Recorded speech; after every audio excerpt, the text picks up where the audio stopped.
Hey there. Today we're going to tackle a really interesting idea, kind of a paradox that sits at the very heart of how we learn and grow. It's this thought that the most important truths in life, well, they can't actually be taught. So let's just jump right in with the big question. Can genuine, deep understanding really be transferred from one person's brain to another? Or is it something we absolutely have to find for ourselves from the inside out? Okay, to really get this, we've got to make a super important distinction. On one side, you've got information. This is the what, facts, data, things you can memorize for a test. It's totally teachable. But then you've got truth. This is the why. It's that deep, gut-level understanding that actually changes you. And you can't teach that. It has to be realized. I love this analogy. It just nails it perfectly. A teacher, a mentor, a book. They can hand you a map. They can show you where to go, point out the cool stuff, even warn you about the tricky parts. But they can't walk the path for you. That journey into understanding, that's one you have to take on your own.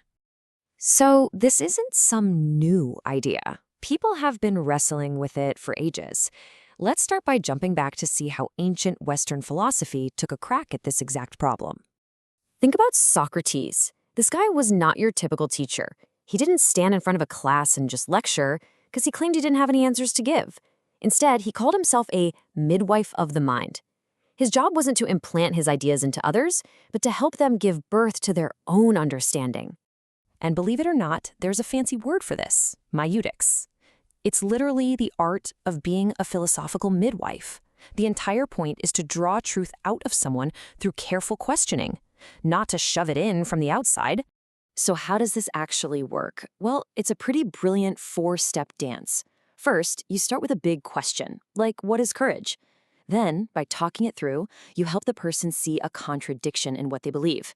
That leads to this moment of, total confusion. It's called aporia. And right there, in that confusion, when the old shaky ideas fall apart, that's when a brand new, genuine realization can be born. And that is the whole point. That aha moment, it's all theirs. It's something they've earned, not something they borrowed from a teacher. It's an act of what you could call intellectual self-ownership. And a truth you discover that way, it's solid. It's unshakable, because it's really, truly yours. Okay, so that's the Western take. Now let's totally switch gears and head east, because they came to a very similar conclusion, but from a completely different direction. In Zen Buddhism, the endgame isn't about figuring things out with your brain. It's all about a direct experience called satori, this sudden, explosive flash of awakening. And the central idea here is that you just can't explain it in words. You can't talk someone into it. It simply has to be experienced. And to help get people there, Zen masters use these amazing little tools called koans. You've probably heard this one, it's the most famous. Now, a koan is a riddle that logic just can't touch. In fact, the harder you think, the further away the answer gets. See, the whole point of a koan isn't to be solved. It's designed to break your logical mind.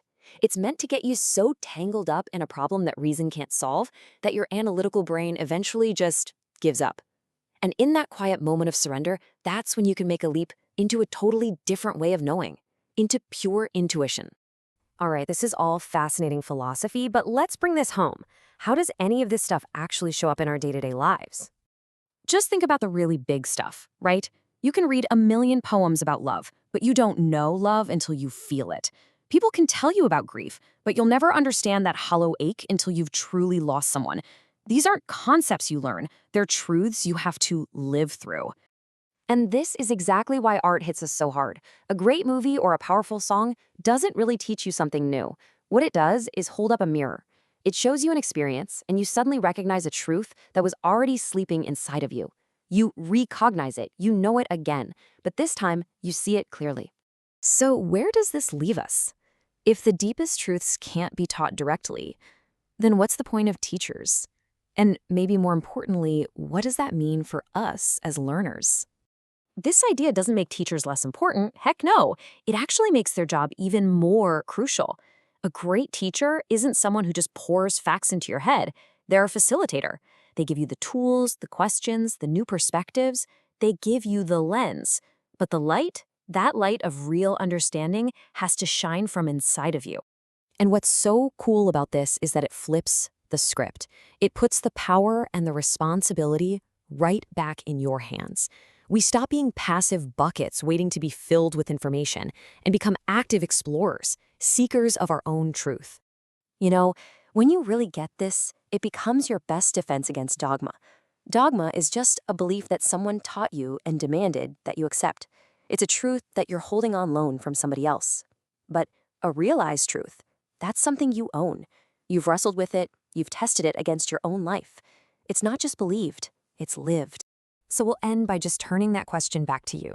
We're all surrounded by maps, by teachers, by signposts, but that final destination, that living truth that can change everything, that's a discovery we each have to make for ourselves. The only real question is, what truth is out there, just waiting for you to realize it?